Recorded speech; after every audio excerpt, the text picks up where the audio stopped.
कविता लोग भूल गए हैं। रचनाकार रघुवीर सहाय।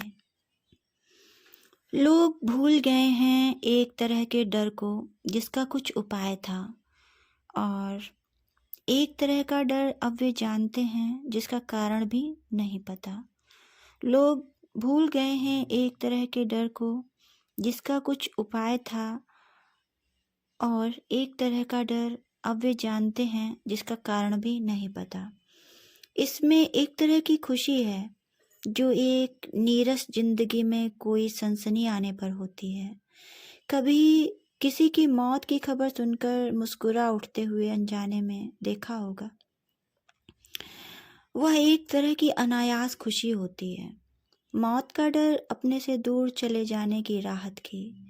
और फिर ध्यान उसी वक्त कभी कभी ऐसे बंट जाता है कि हम मरने वाले की तकलीफ कभी जान सकने के लायक नहीं रह जाते। रोज कुछ और लोग या भूत ही मुस्कान लिए हुए सामने से जाते हैं। रोज कुछ और लोग या भूत ही मुस्कान लिए हुए सामने से जाते हैं।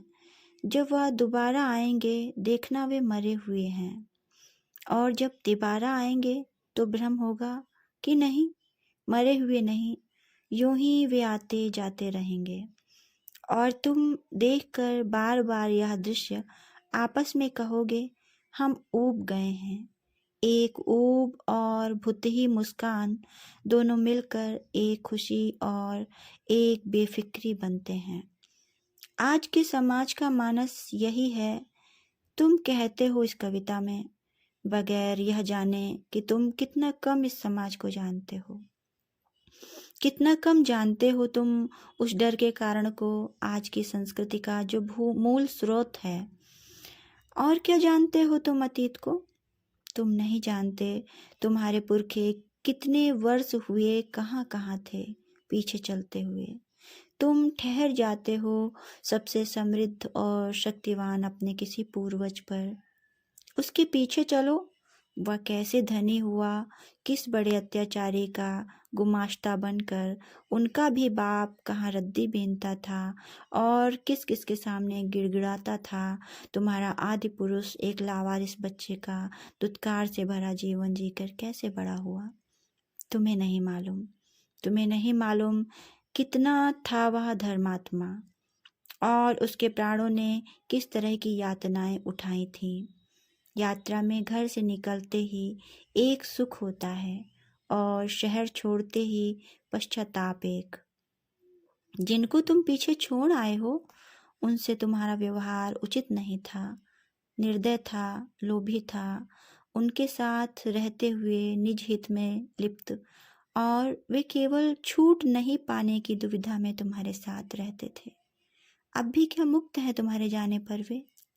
नहीं, जानते हैं कि लौटकर तुम फिर से उसी रुग्ण रिश्ते को फिर से बनाओगे। कहते हैं कि हम बहुत बेचारे हैं, क्रोध इस घर में न करो। कहते हैं कि हम बहुत बेचारे हैं, क्रोध इस घर में न करो। टूटे हुए बच्चों के सहारे क्रोध से टूट जाते हैं। समय ही करेगा दुख दूर यूं कहते हो, समय ही करेगा दुख दूर यूं कहते हो। आने वाला समय कितने अन्यायों के बोझ से लदा हुआ इस दुख को काटेगा।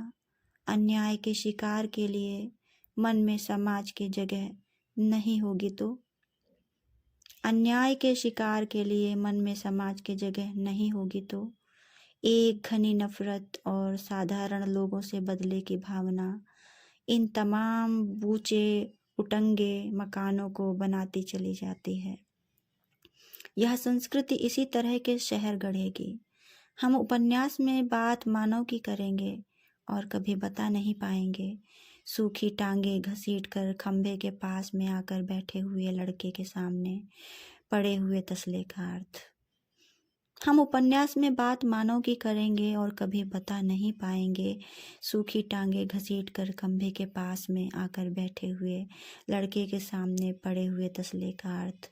हम लिखते हैं कि उसकी स्मृतियों में फिलहाल एक चीख और गिड़गिड़ाहट की हिंसा है।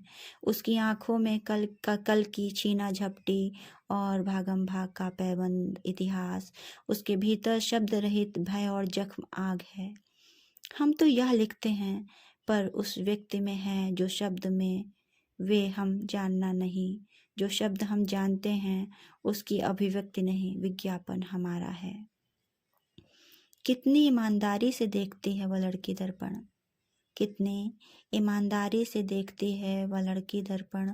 वह लड़की जो बहुत सुंदर नहीं है, पर कुछ उसमें सुंदर है।